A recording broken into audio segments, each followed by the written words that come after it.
تو لیکن کچھ لوگ شدید اختلافات رکھ رہے ہیں، سخت زبان بھی استعمال کرتے رہے ہیں۔ یہ کل پرسوں تک یہی صورتحال تھی، کل تک بھی یہی صورتحال تھی، لیکن کل شام کو پھر صورتحال تبدیل ہونے لگی ہے کہ جہانگیر ترین کے ساتھ رابطے حکومت نے شروع کر دیے ہیں۔ حکومت کے سینئر وزراء نے، شیخ رشید احمد صاحب جو ہیں وزیر داخلہ، شیخ رشید احمد صرف عوامی مسلم لیگ کے سربراہ نہیں ہے، وہ ایک نشست والے اتحادی نہیں ہے حکومت کے، بلکہ وزیر داخلہ بھی ہیں، اور جہانگیر ترین کے خلاف جو ایف آئی اے میں معاملات چل رہے ہیں، تو ظاہر ہے ایف آئی اے وزارت داخلہ کے انڈر میں ہے، تو ایف آئی اے کے حوالے سے جہانگیر ترین کے ریزرویشن ہے۔ جو ایف آئی اے نے رپورٹ پیش کی تھی چینی اسکینڈل کے حوالے سے، شوگر اسکینڈل کے حوالے سے، جو جہانگیر ترین کا نام بھی دیا گیا، بہت سارے الزامات اس میں جہانگیر ترین پر لگائے گئے، مقدمات بھی ایف آئی اے نے ہی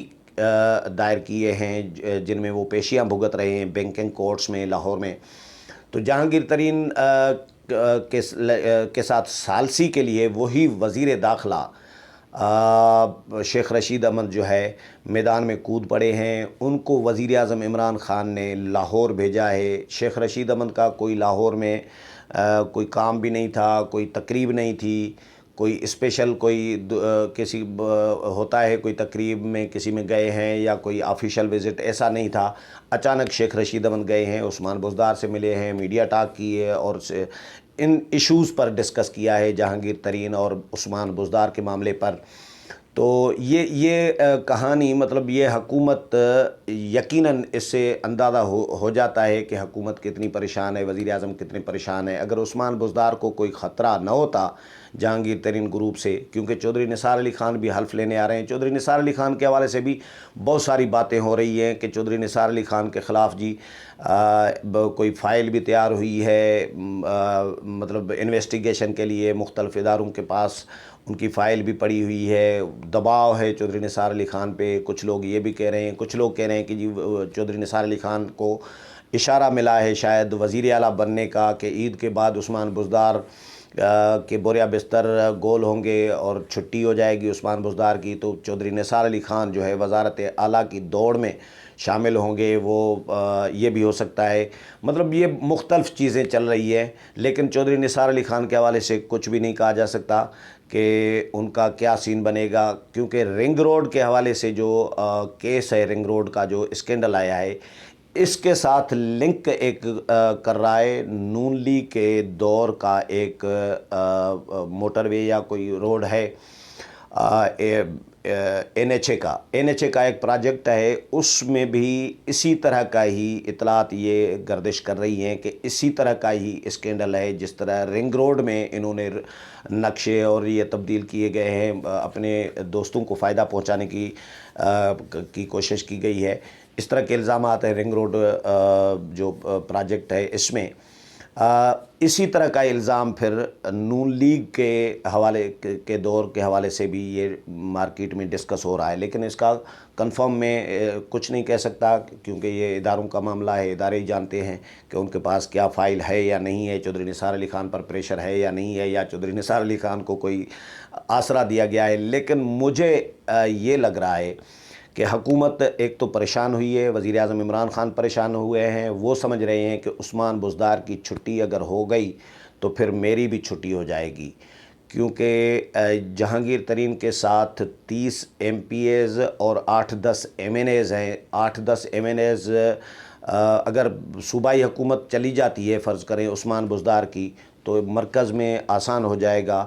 8-10 ابھی ہیں فرض کریں، تو 2-4 اور بھی آ جائیں گے، 2-4-5 اور آ گئے تو حکومت دھڑام سے نیچے چلی جائے گی۔ اس میں اپوزیشن کا رول بڑا میٹر کر رہا ہوگا کہ اپوزیشن کیا رول پلے کرتی ہے۔ چودھری برادران کی کہانی الگ ہے، وہ الگ عمران خان کے ساتھ ناراض رہے ہیں، اور وہ خود چودھری پرویز الہی جو ہے وزیر اعلیٰ بننے کے خواہش مند ہیں شروع دن سے، پہلے دن سے، تو وہ بھی گھات لگائے بیٹھے ہوئے ہیں، دیکھ رہے ہیں صورتحال کو، واچ کر رہے ہیں کہ کیا ہو رہا ہے۔ وہ اسپیکر پنجاب اسمبلی ہیں، اور چودھری برادران پنجاب کی سیاست کو بہت اچھے طریقے سے سمجھ رہے ہیں، جس طرح نون لیگ سمجھ رہی ہوتی ہے، اسی طرح چودھری برادران کی جماعت چاہے چھوٹی ہی ہو اس وقت،